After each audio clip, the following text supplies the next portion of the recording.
Well, hey guys, this is Stephen Johnson and welcome back to 4 Oaks Crafts. I'm going to do a short video for you. I'm going to start a series of short videos and talk a little bit about different kind of woods. And today I'm going to be talking about Purpleheart. You see here I've got a Purpleheart blank. This cost me about 10 bucks. This is a blank I'm going to use for a bowl. Here's a Purpleheart pen blank, and this is their natural color. This is a hardwood that you find in the Central America, South American area. It's not listed as a threatened species.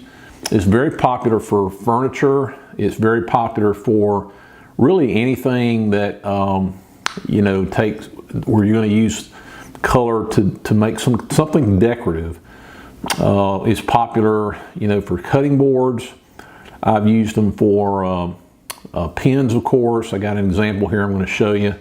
And so it just makes for beautiful wood. Let me show you some examples of stuff here. So here is I made a handle for a magnifying glass. It's made out of Purpleheart.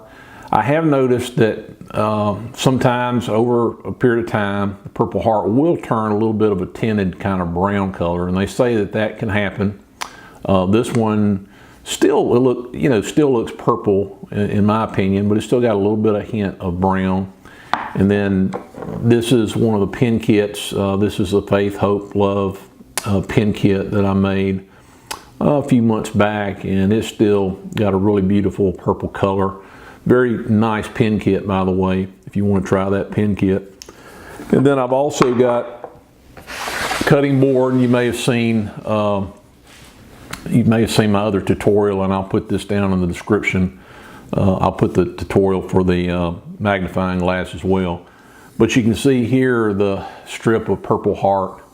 And a lot of times these look good in cutting boards because you can layer them. This one's layered right next to another piece of wood called Yellowheart. And then you got some walnut and cherry. And you know, it's just used as an accent for anything that's decorative.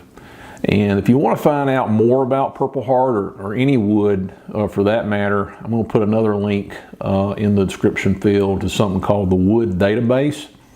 I've kind of used this as a resource over the last few years, and it's a great way to look up a piece of wood and learn a little bit more about your wood.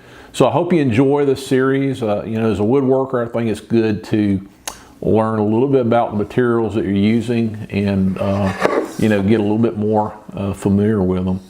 So I hope you like this video, and I hope you'll consider subscribing. Thanks, and have a nice day.